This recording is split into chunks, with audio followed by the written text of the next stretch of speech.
25 years and my life is still trying to get up that great big hill of hope for a destination. I realized quickly when I knew I should that the world was made up of this brotherhood of man, or whatever that means. And I tried. Oh my God, do I try? I try all the time in this institution, and I pray. Oh my God, do I pray? I pray every single day for revolution into a place in times when I'm lying in bed just to get it all out what's in my head. And I am feeling a little peculiar into a week in the morning and I step outside and I take a deep breath and I get real high and I scream from the top of my lungs, what's going on? And I say, hey, yeah, yeah, yeah, hey, yeah, yeah. I said, hey, oh, what's going on? And I say,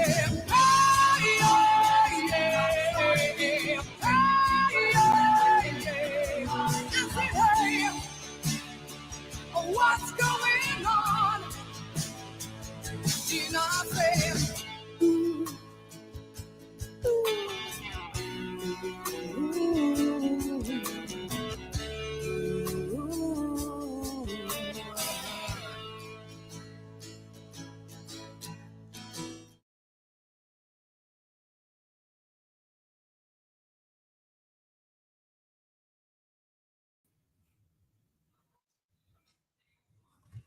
Well, good evening and welcome to another episode of Canada, a User's Guide and Owner's Manual.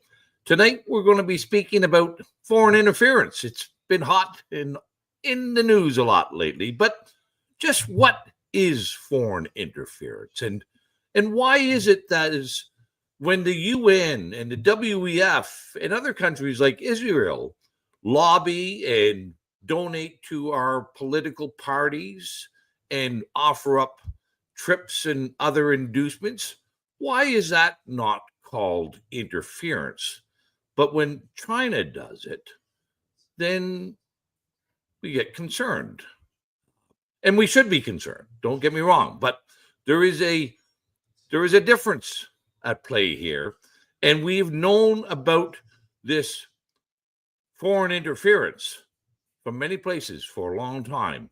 We'll go back and do a little bit of history, show why and how our political parties are acting the way they are doing, and let you decide what is interference, or is it cooperation with our political parties? Stay tuned for a lovely evening. You'll be interested to hear and see how long this has been happening in Canada.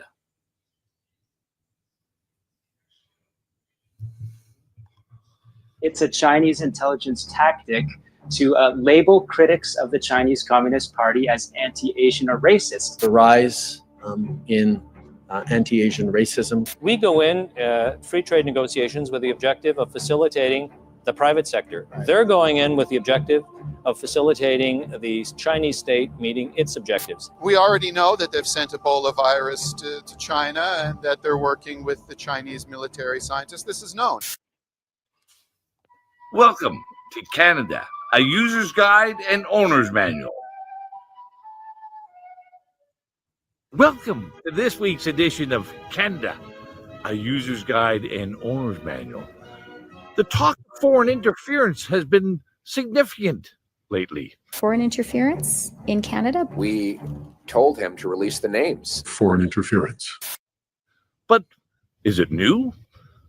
Richard Fadden is sticking by his comments. The CSIS director says he has no reason to apologize for what he said. The National taped a speech Fadden delivered at a Toronto dinner. There are ministers of the Crown. It was there Fadden first said cabinet ministers in 2 provinces were under the sway of foreign governments. Fadden told MPs he forgot he was being taped. You've created great consternation and anxiety, unwarranted suspicion, and unfounded stain on every municipal elected official in British Columbia, and indeed every provincial cabinet minister in the country. Do you acknowledge that, sir? No, sir, I do not.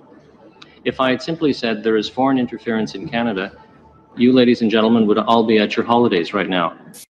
During my 15 years in elected office, foreign interference was well known to many people. But first we need to ask ourselves, is it really interference? During my time in the Ontario Parliament, it was quite commonplace for foreign countries like China, Taiwan, and Israel to offer up and take elected members on all expense-paid trips, junkets, to their countries, and apparently no strings attached. But there's much more. Let's remember the 2 Chinese scientists at the Winnipeg Biosecurity Lab that sort of has gone into the memory hole. There's no reason for Ottawa to be secretive about this. We already know that they've sent Ebola virus to China and that they're working with the Chinese military scientists. This is known. What else are they hiding? And if you're old enough to remember, like I am, the many trade junkets that Prime Ministers Mulroney, Chrétien, and even Harper all took hundreds of prominent Canadian business people to China to explore business opportunities. And while we're talking about business, let's also take a little look into the Canada-China Business Council, made up the most powerful, most profitable Canadian businesses, and is led and has former Liberal and former Conservative ministers of the Crown running that operation. And this is not the first time CSIS has talked about foreign interference. Back in the early 1990s, the RCMP and CSIS put out a draft report on foreign involvement in our political system and our corporate businesses. It was called Project Sidewinder, but that has gone into the memory hole as well. The tycoons of Hong Kong started to buy large portions of Vancouver real estate in the late 80s. This coincided with the arrival of triads that are very related to the tycoons and a flow in of heroin. And that the real estate and the drug money can't be separated in my analysis. My research showed once the game Baccarat and higher bet limits were introduced in 1997, that coincided very well with the arrival of the triads from Macau and Hong Kong, and the money laundering that was accepted by the local police and BC government just rose exponentially from that point. More than $5 billion in dirty money went into the real estate market last year alone. At a high level, China is making huge money from fentanyl. It's made in the factories. It's coming west. They could stop it if they wanted to, but they're not. So what's the problem here? Their mindset is entirely different than ours.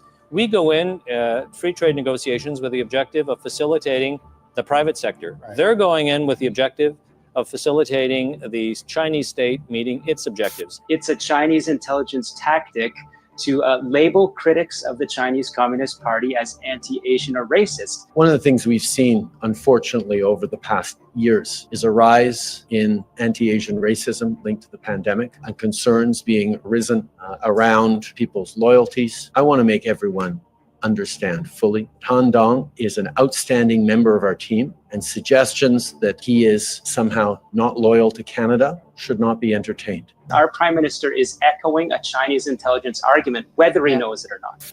When we take a look at all these different subjects in this week's episode, we might want to ask ourselves, is it foreign interference, or is it indeed foreign collaboration with our political parties? Stay tuned. Well, thanks again. Before we get into tonight's show and introduce our guests, let's just take a moment. Something happened last week that we may all remember. But there's an down south of the border. And an impressive victory by Donald Trump last week. And now we know that Trump not only has won the popular vote, the Electoral College, but the Republicans have gained control of the Senate and the Congress. Pretty impressive, and really impressive when you look at the obstacles and the obstructions that he had to overcome. And I think this bodes well for Canadians. Just remember, he had the entire corporate media of the United States against him. He had the Department of Justice and many states' attorney generals against him. Well, they even had some assassination attempts on him. But through all that, Donald Trump has regained the White House.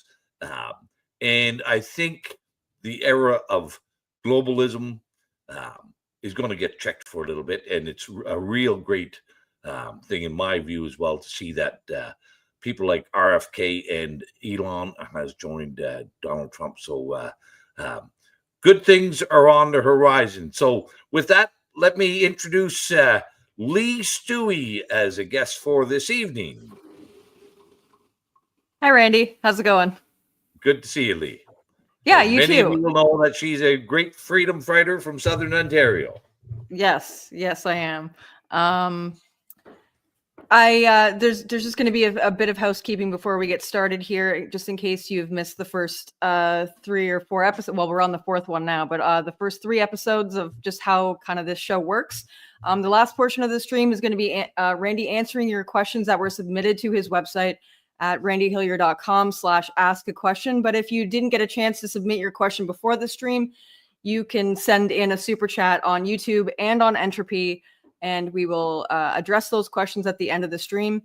If you're watching this on the replay and you missed the live, you can donate to Randy's website, No More Lockdown/donate, if you want to help contribute to his legal fees. And there's also a Twitter space after at 9:30.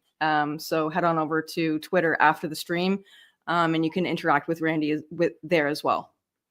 I think that covers it. Thank you very much, Lee, and that is for to help the production of this show as well. NoMoreLockdowns.ca, and the Twitter space is being hosted on the No More Lockdown Twitter account as well. So with that, we'll also introduce our second guest, the farmer from Glengarry and McRae friend, Sean McRae, is joining us from Glengarry County tonight as well. Hi, Randy. Thanks for having me on. Good to see you again. So listen, tonight we're going to get into this, and I think many people have that question. Just what is interference? What is foreign interference? And why is it that the actions of so many others that are similar to China are not seen as interference? We see the UN, the WEF, Israel, Taiwan, many corporations doing very similar activities that China is alleged to be doing and are doing, but they're not seen as bad actors, wrongdoing, or but I would say they're all in on the game, and what they're doing is all bad, but trying to get singled out a little bit more, and maybe there's cause for it. So let's explore that a little bit tonight. So I think my first question, I'm going to lay it out on the table. Is foreign interference just another form of globalism? I think in large part it is, but for whatever reason, we've accepted that supranational organizations like the UN and multinational non-governmental organizations like the WEF have a good and proper and legitimate role in altering the laws of our country, changing the policies of our country, and that they're also legitimate donators and funders of our political system. And, and I would say that in large part, our two main political parties, the Liberals and the Conservatives, they're the worst ones. They're not the only ones, but they have really become addicted to the money of the supranational entities. They've become addicted to the money from the corporations and foreign and domestic, and they have abdicated their responsibility to the people of Canada in exchange for that those handsome payoffs. It's, in my view, it should all be seen more as a criminal light. I guess we can say, and again, this is not exclusive to China, but they're one of the worst offenders of it. There is a nexus between all these organizations, the multinational corporations, the supranational entities like the WEF, the UN, along with money laundering and criminal activity. There is an intersection point, and I think all these outfits that we've just talked about and many more have found Canada to be a comfortable place for that nexus of organized crime, money laundering, and investments. As we saw in the clip earlier, in 1 year alone in 2018, it's suspected that over $5 billion of dirty money was laundered into Vancouver real estate. So Canada has become a safe haven for a lot of skullduggery under the guise of globalism. So last week we talked about corporations influencing politicians. So with that being said, are corporations that have foreign subsidiaries in Canada, such as China with TikTok and Huawei, is that a form as well of interference? Oh, absolutely. And this is one of the very purposes of it is where this nexus between all these different outfits arrive here in Canada is, as I said earlier, the political parties are addicted to this money, and they don't really care where it comes from as long as there's plenty of it, and as long as it's been cleaned before they get their hands on it. So that's where Canada becomes a very safe haven as well, cleaning and laundering that money through our casinos and other entities, and creating shell corporations and actual real companies as well, and then using the legitimacy of Canadian companies. They may be foreign owned, they may have been purchased with ill-gotten gains, but then they use that money through a legitimate corporation to donate to the political parties and exert significant influence over the politicians and the political parties to ensure that this steady stream of skullduggery continues, that the politicians and the political parties will not prevent their operations from going on. Like, and maybe a good example of that, Lee, is the fentanyl crisis in our country. This has been going on for years and years now. The drug problem has been going on for decades. The government seems unwilling or unable to prevent this massive influx of dangerous fentanyl coming in.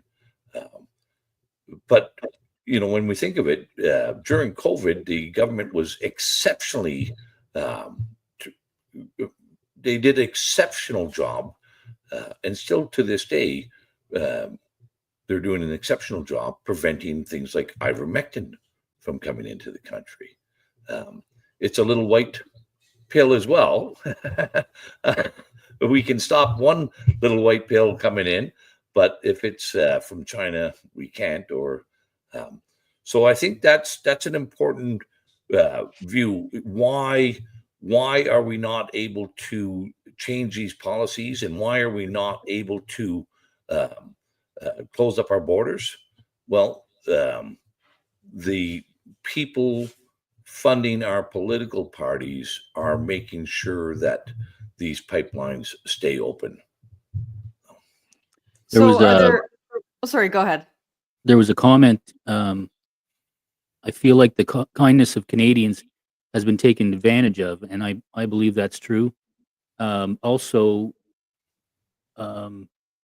innocence, or naivete in some cases, including myself.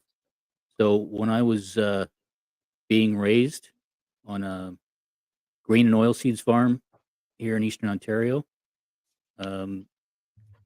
globalism to me meant I can produce my crops and trade with anybody in the world. And the only thing that ever mucked things up was the government getting involved. So that's the evolution of things here, is that it's clearly globalism and what we're talking about here tonight, interference and cooperation. We can cooperate as exporters of Canadian products to the rest of the world, and that's trade. But when the government gets involved, that's graft.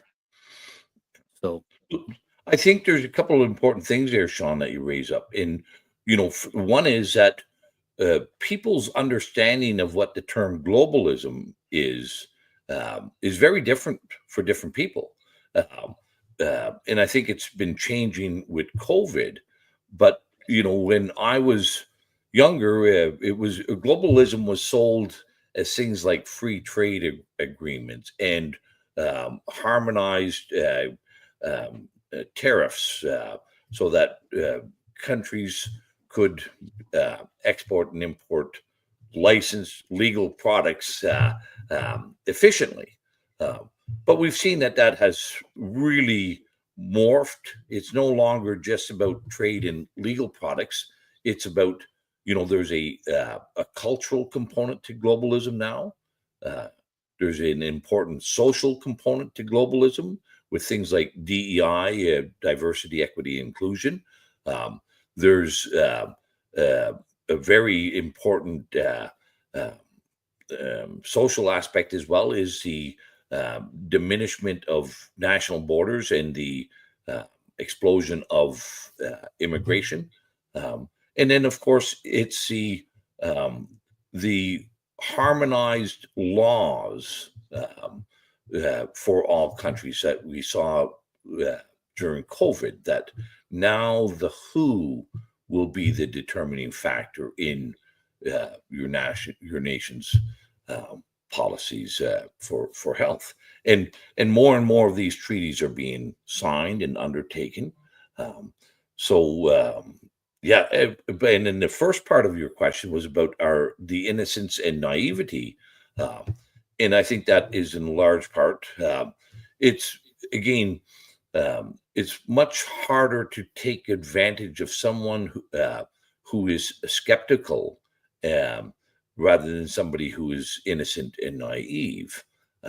And I think the Canadian electorate has been very willing to not have oversight on what's going on in the political system, and took that approach of innocence and naivety and said, well, our politicians are going to do well for us, and we don't actually have to look too closely at what they're doing.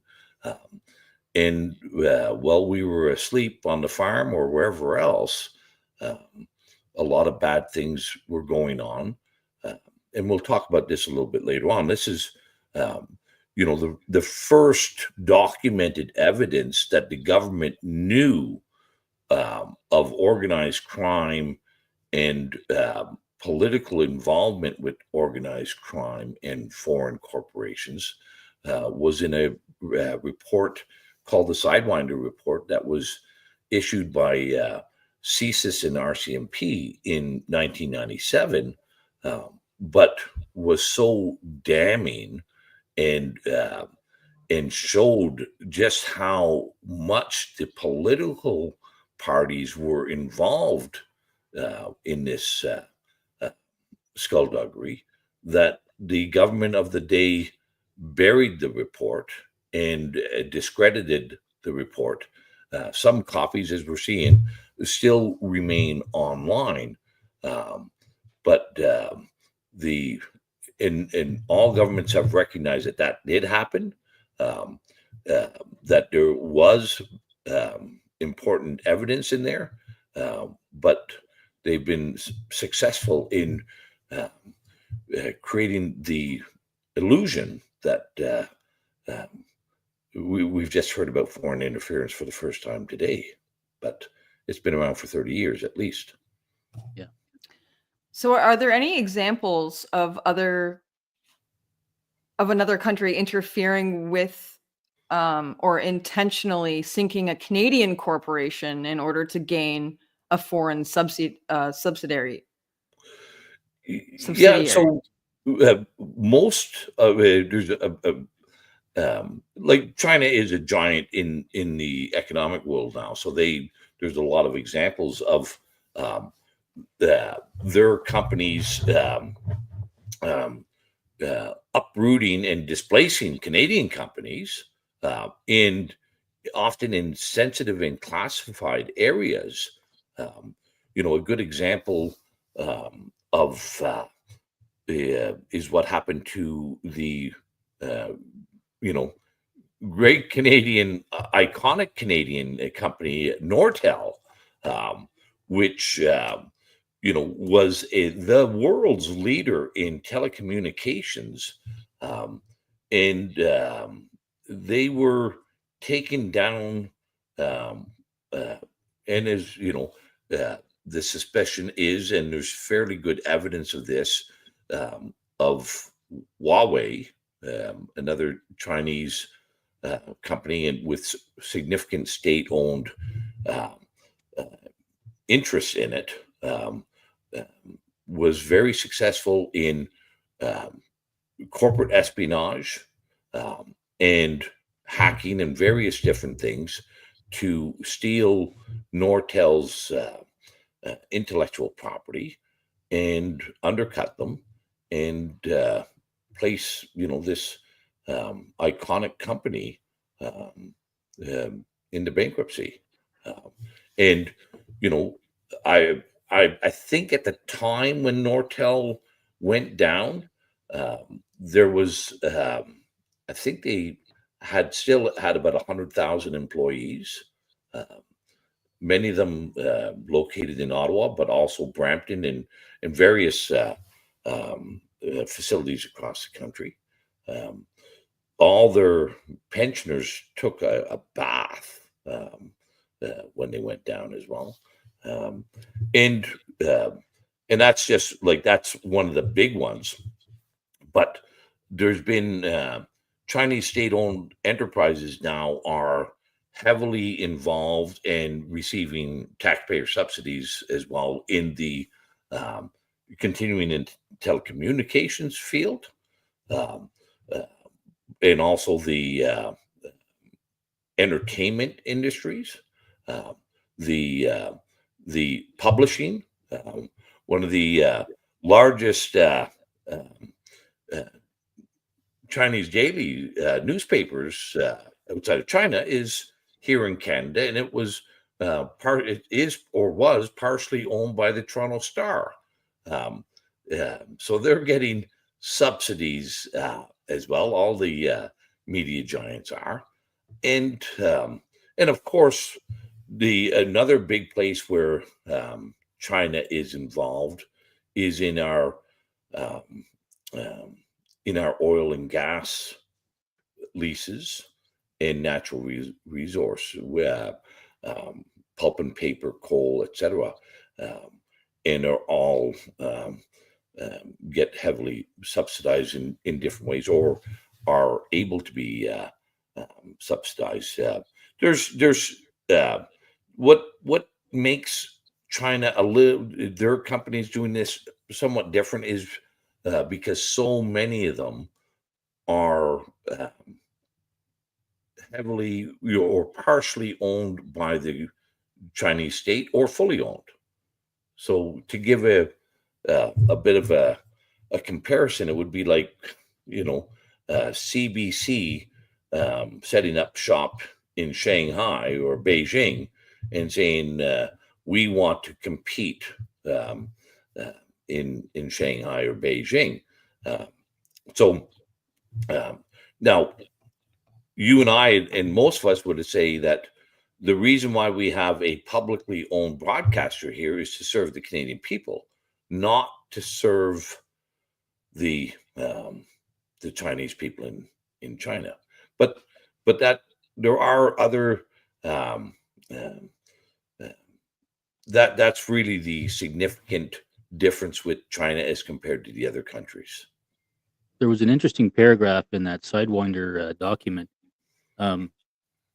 describing how, and this is obviously it was written in 1997, so this is an old story, but it's on point.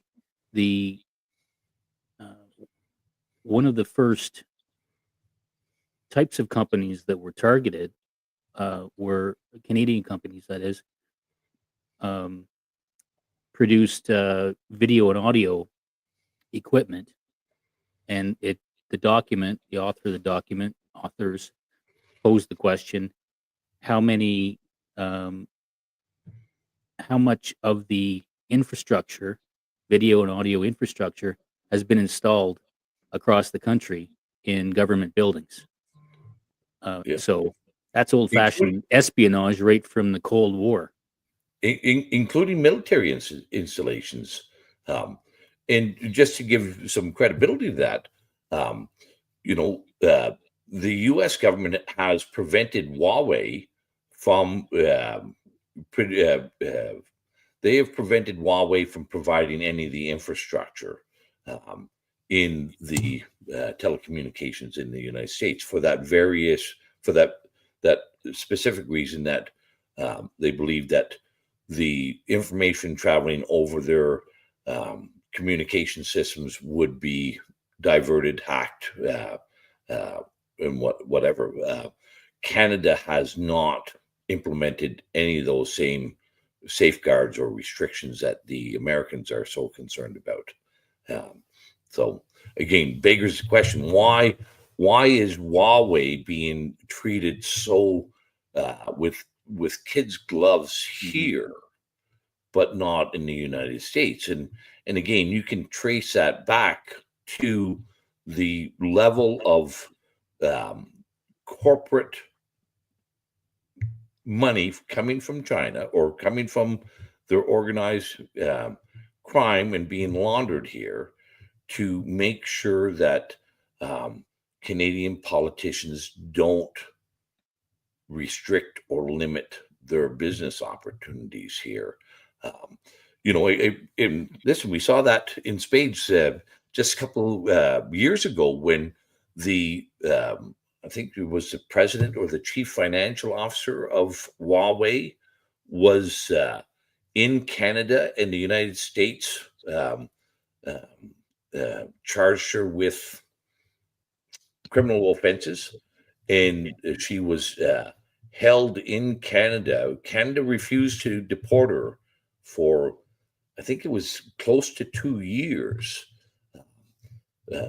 and she was kept under house arrest in a palatial mansion in BC during this time. but and then Canada orchestrated a deal where we got the two Michaels back that were being held in China in exchange for sending Meng Wanzhou back to China and not allowing her to be Extradited. To the United States. So that's people might want to scratch their head at that. Just to give an example, is and another very similar case to Meng Wanzhou was the two Chinese scientists at the Winnipeg Biosecurity Lab that just before COVID were charged criminally with exporting dangerous pathogens and viruses without authorization to the Wuhan lab in China. They were fired. They were charged, but they weren't detained, and they, some might say they were allowed to escape Canada. Typically, when people are engaged in espionage and things of that nature, dealing with very highly contagious pathogens, maybe most countries would be a little bit more diligent about prosecuting them. But Canada was I think Canada was happy to see them get out of Dodge before what evidence would become revealed in the Canadian courts with those two scientists. Wow.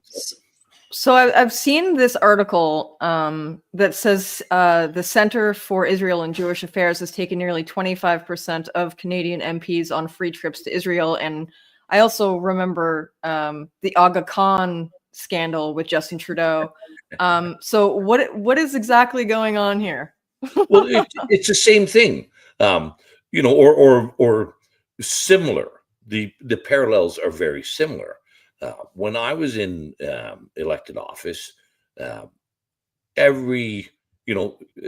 three big ones were Israel, China, and Taiwan.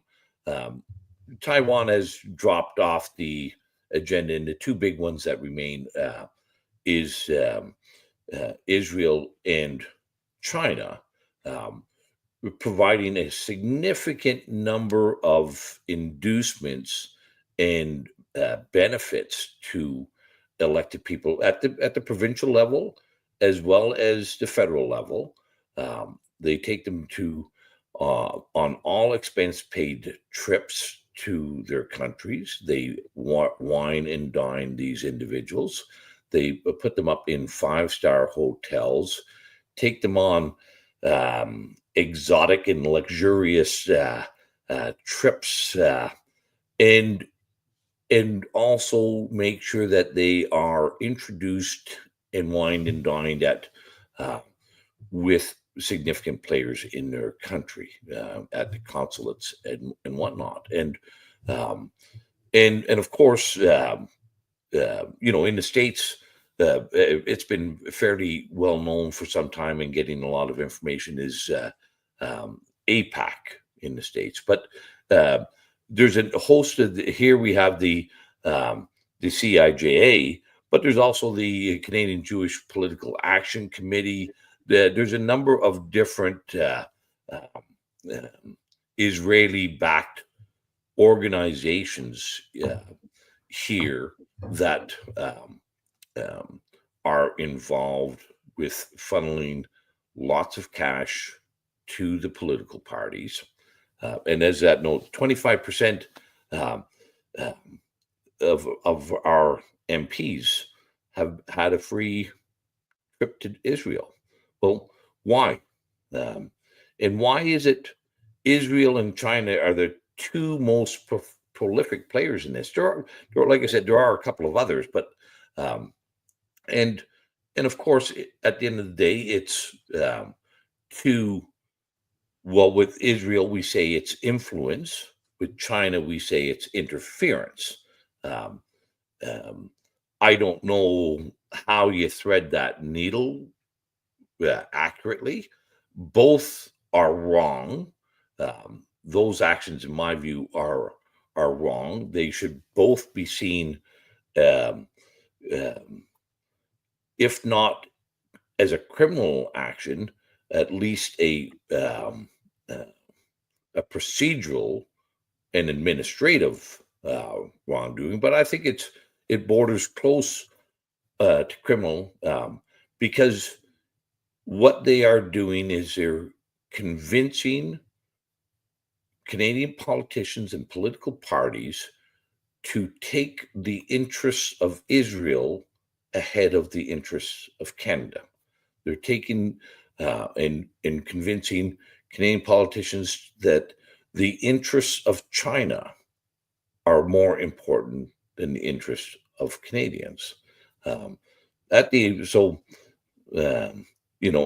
guess we can say, uh, uh, it's called influence by Israel because we're friendly with them.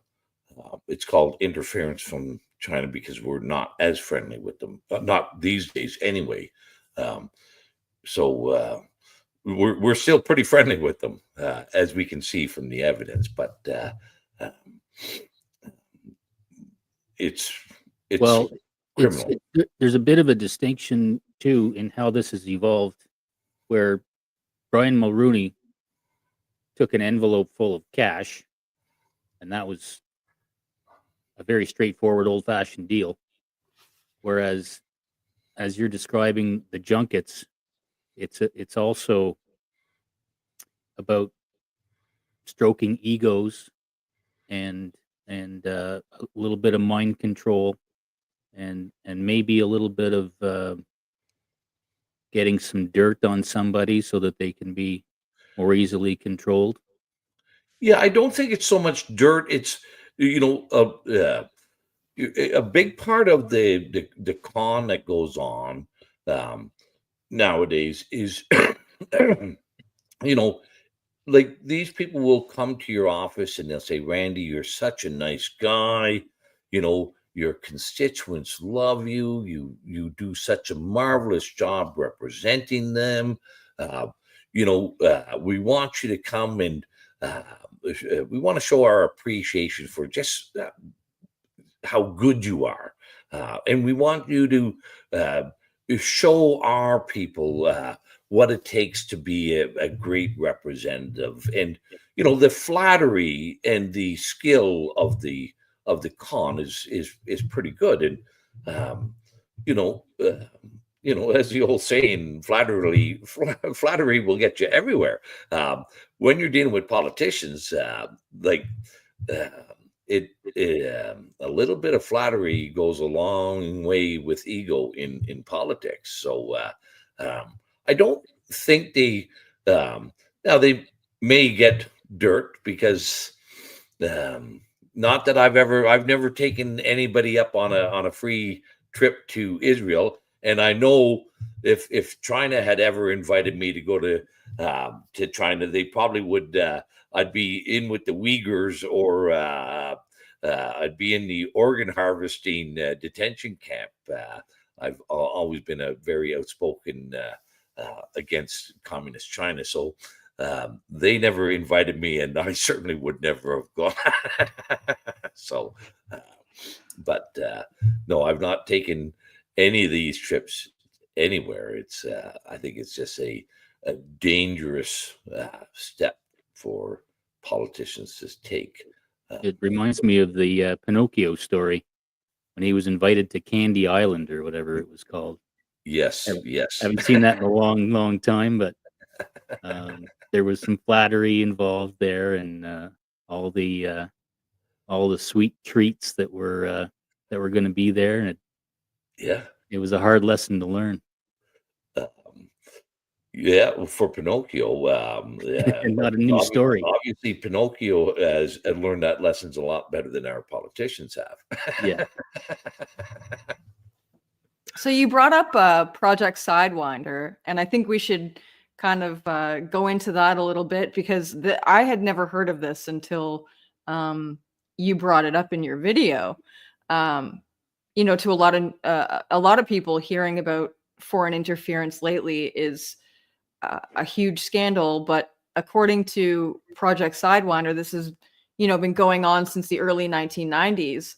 And so what the problems that were mentioned in the report developed throughout the last few decades up until now. So what exactly is, in just kind of like the cliff notes of what is exactly Project Sidewinder? So this all started in the 80s, and one of the guys that was really involved and instrumental in it was a RCMP. There was an RCMP officer assigned to the Hong Kong consulate in the 80s. His name was Brian McAdam, and I spoke to him a number of years back. But he blew the whistle about how that the people employed by the Canadian consulate in Hong Kong at the time were actually they were criminals. They were working for the triads, and they were selling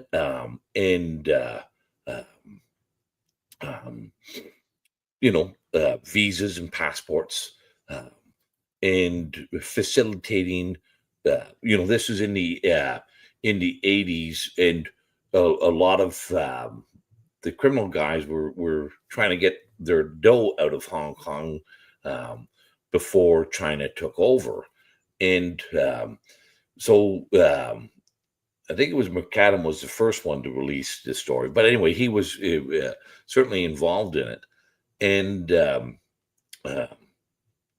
that's where it sort of came out that the Communist Chinese Party and the triads made a deal, along with the Hong Kong, the wealthy Hong Kong corporations and their owners, to have a mutually agreeable plan of operation when Hong Kong became part of China.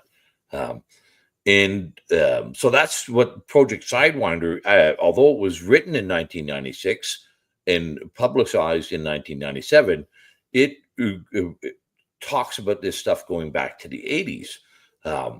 And it also clearly points out the ties between the political parties and this known collusion between crime corporations and the Communist Chinese Party with Canadian politicians and Canadian companies.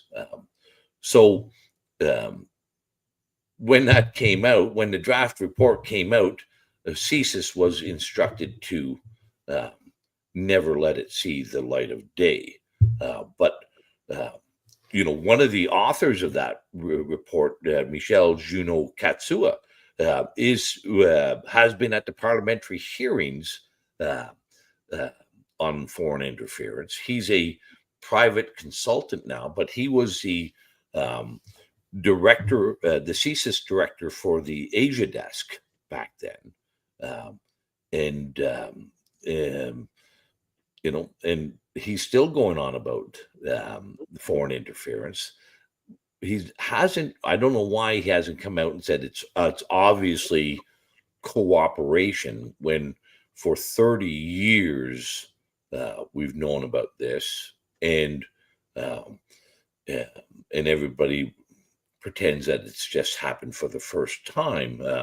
And we saw in the clips earlier in the trailer was Richard Fadden, who was then the current director of CSIS, speaking at parliamentary committees, explaining that there was cabinet ministers and politicians who he knew who we knew had evidence that they were acting specifically for China's interests.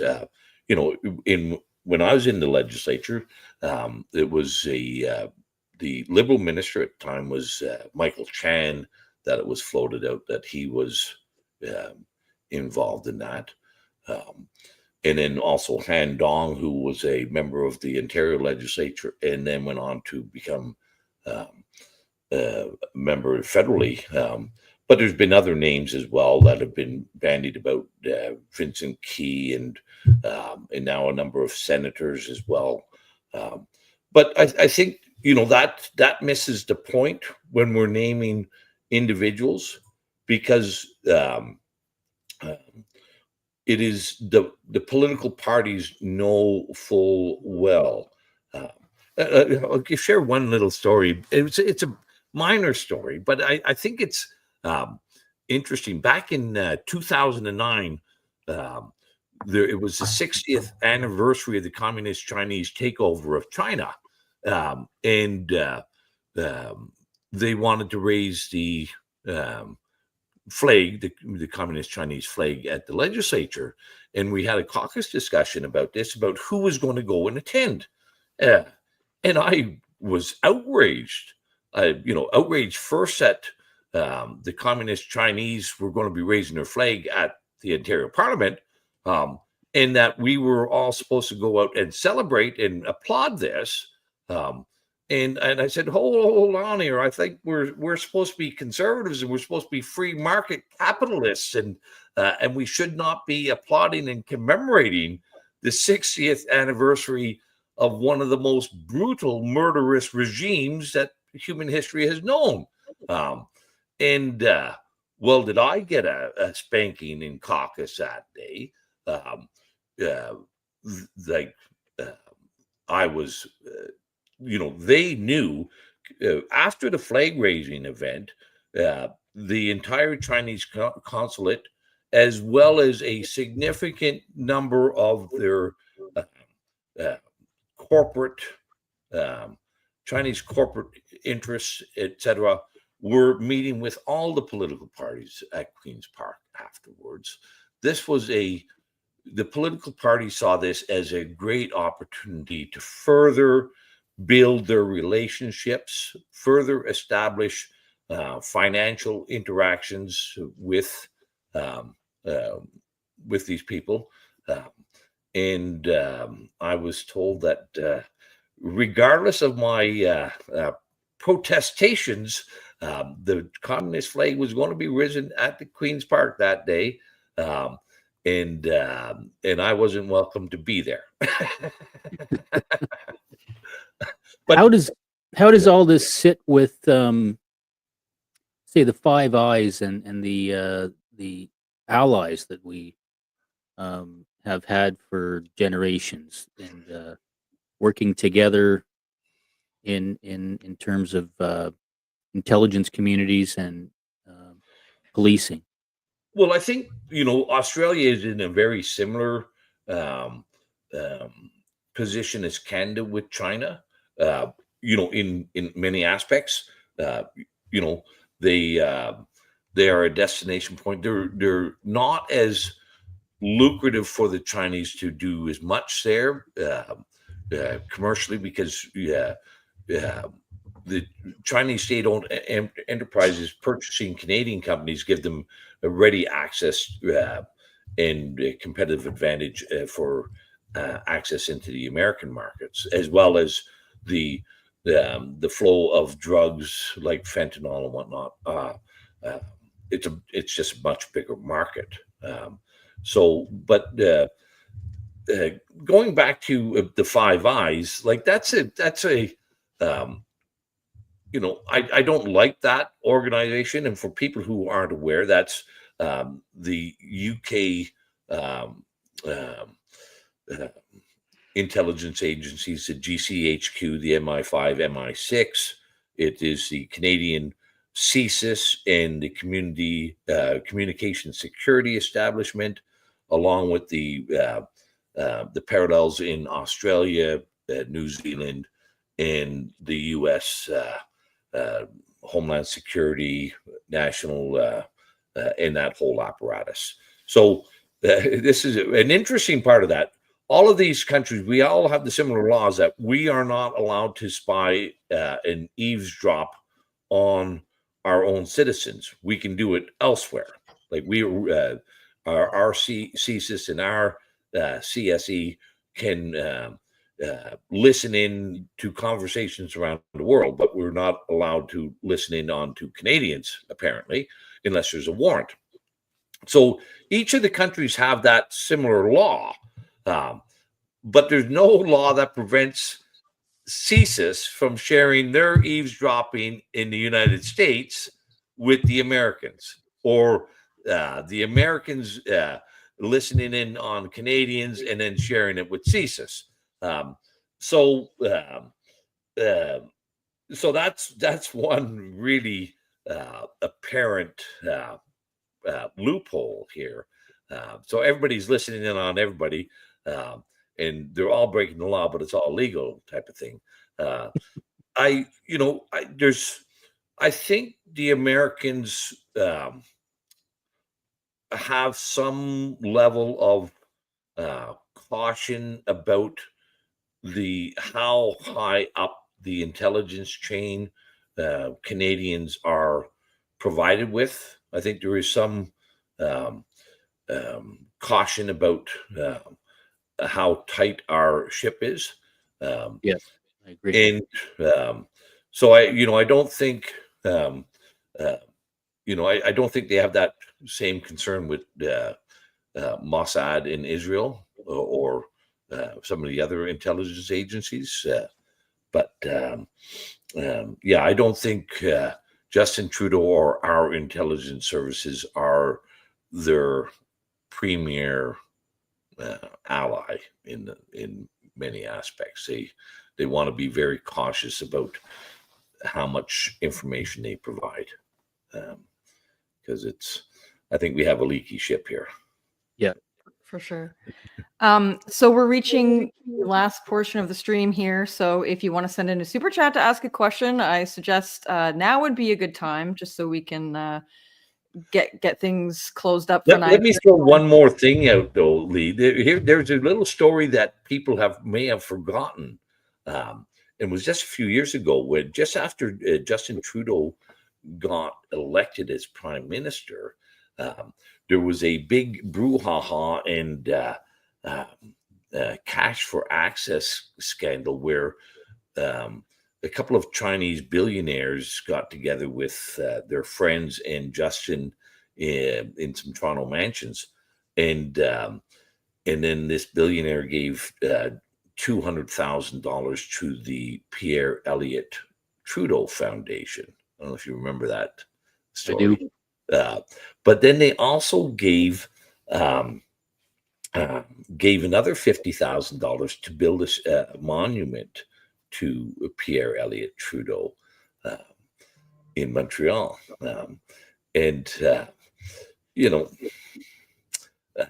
All legal. There was nothing illegal about this stuff, but you can see, why would some Chinese billionaire think that the Trudeau Foundation was worthy of $200,000, and why would they think that a monument or a statue to Trudeau would be a good thing for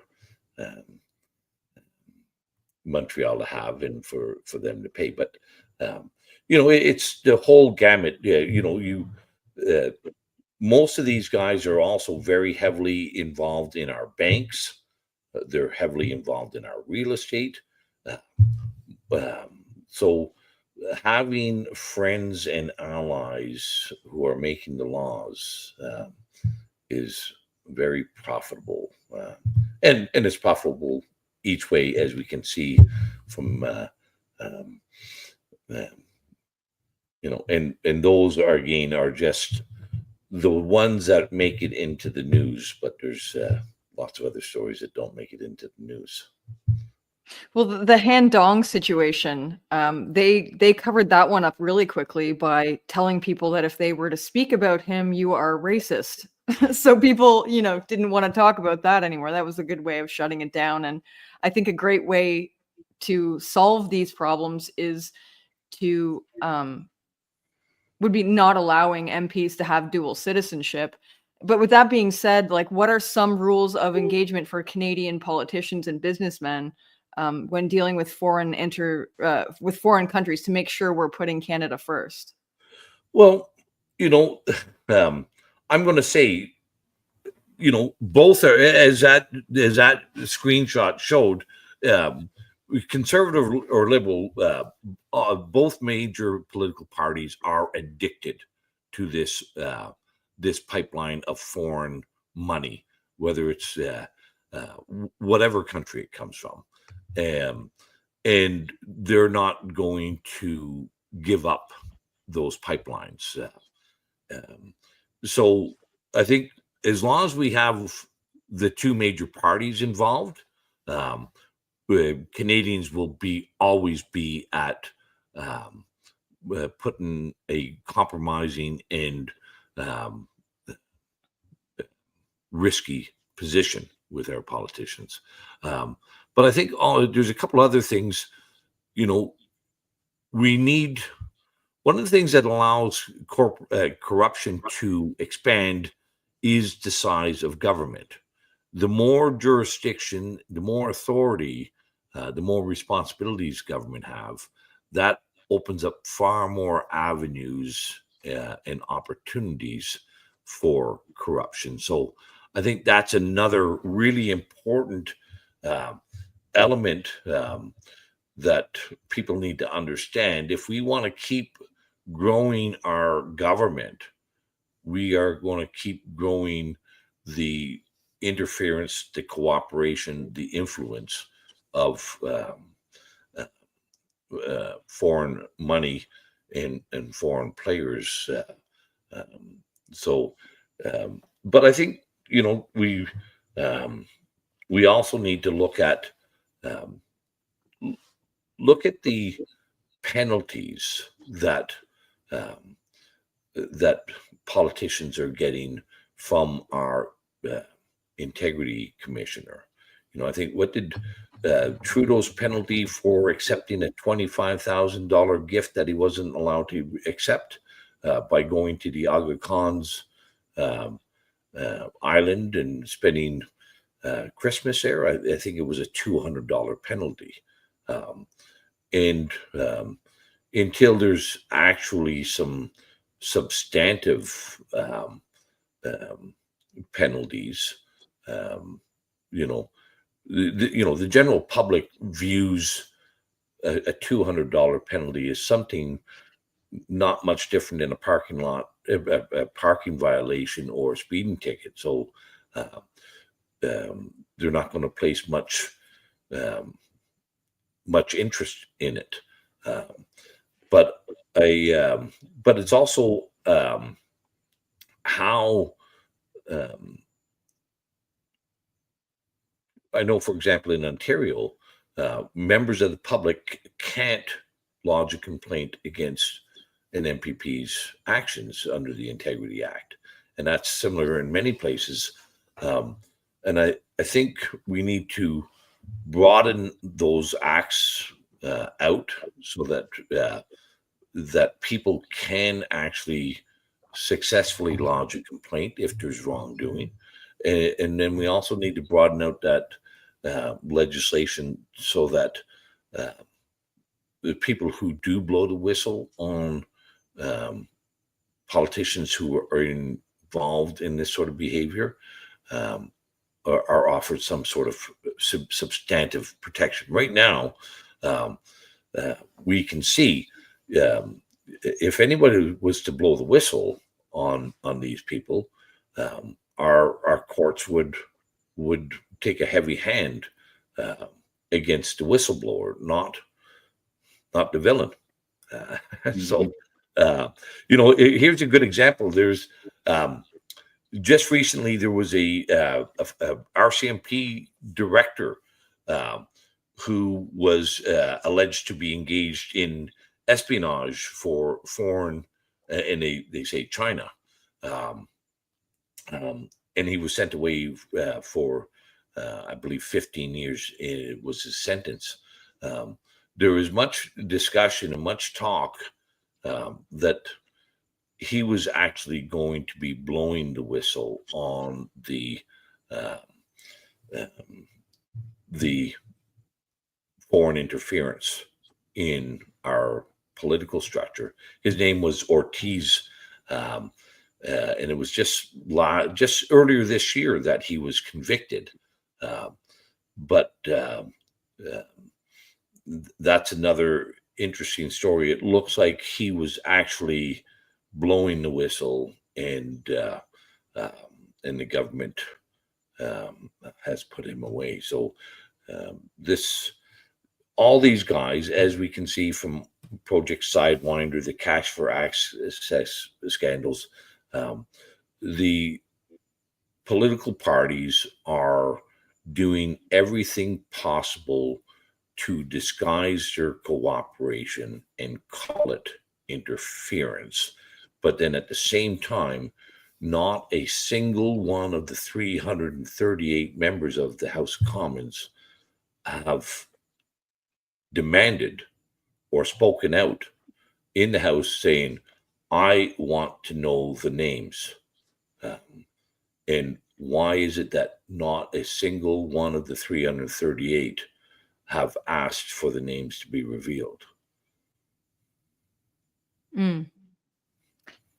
Wow. Okay. Yeah, that's that kind of goes into this question here that I see in the chat, and it says, who bought the CPC memberships to oust Brown in 2022 leadership that Pierre Poilievre won? There are grumblings that they were India operatives. No security clearance for Pierre Poilievre makes sense now. In 2020, I remember there. We talked about this last week with these bulk membership sales. And a lot of people are bringing up India as well as China in the chat. Oh yes, yeah. No. There's other. So, in last week's episode, we talked about these bulk membership sales and how the 407 database was hacked, and 60,000 names, addresses, phone numbers, etc., were hacked during the 2018 Ontario Conservative leadership. And it was very much suspected, and there were accusations and allegations, never proven, that one of the leadership contenders had that database hacked, and then used the Indian community to purchase up many tens of thousands, or maybe more than that, 100,000 memberships, all with phony baloney memberships, but did it anyway. So yeah, that leadership skullduggery and the corruption is not unknown to other. I would say the South Asian countries, India, Pakistan, Sri Lanka, all those communities, we see some hanky-panky there as well. All right. So we also have a question from your website. Like I said at the beginning of the stream, if you want to ask a question, you can submit them to Randy's website at randyhillier.com/ask-a-question. But yeah, there's one question here, and it doesn't really pertain to the topic tonight, but I think a previous stream. And they're asking, what is the real intended purpose of question period in the House other than theater, when neither party is beholden to even answer questions, nor can hold the leading party to account in an effective way? Well, he answered his own question. Um, you're looking for some other deeper purpose to question period, but it is theater. It is to give the illusion to the Canadian public that the government and the opposition are engaged in their interests in debating or discussing and trying to hold one another account. And it's just not true. Anybody who watches Question Period will understand that very quickly that there is no sincerity in it. There's no honesty in it. There is great fanfare and there's great applause, and but it's just theater, and it gives our media something to write about and to talk about, and it gives the prime minister and the opposition leader a chance to perform on stage to the Canadian public. But none of them, are being sincere or honest about it. Yeah, I compared it, I think, on Twitter last week, that Question Period is just to get in front of a camera so that they can use clips of their speeches to put on social media to convince their constituents that they're actually doing something. That's, I think, how I summarized it. Well, I guess the alternative would be to say, how would these people be able to convince the Canadian public for so many years that it's worthwhile to vote for them if there wasn't an opportunity to be on display? And maybe that's the better question is, could they be doing anything of value to the Canadian population that would be noteworthy? And I think the answer would be probably not. So let's put on a show for them once a day, entertain the give the scribes and the pundits something to talk about, and get a bunch of 2-minute clips that we can put on Twitter or social media, and get all the army of tribalists on each team barking at each other about the 2-minute Twitter video. Yeah. Yep. Yeah. I think so. We've reached the end of the stream here. Any last thoughts? I also wanted to bring up Sean has the name McRae there, and it being Remembrance Day. Is there any relation to the great poet? Oh, good question. Not that I'm aware of. I've been to his house in Guelph, which is now a museum, and I've seen his name spelled 3 different ways, but I don't think we're well. You could call us Klansmen, maybe. Right. Yeah. But not yeah. direct relatives. That's good enough, though. Yeah. Well, yeah, Randy. Any last thought? Well, listen. We should also. It is Remembrance Day, and it is interesting that we have Sean McRae on here, and of course, that name is synonymous with Remembrance Day. But I think we spelled it MAC or. Yeah, I think so. Yeah, I've seen MC, small c, big C, RAE. Yeah, I'm not. I think I had it figured out once upon a time, but then I got confused again. The Scots were never good on those Mac words there. They came up with all kinds of different ways with them. Changing their last names too, like on a whim, they'll just become a whole different person.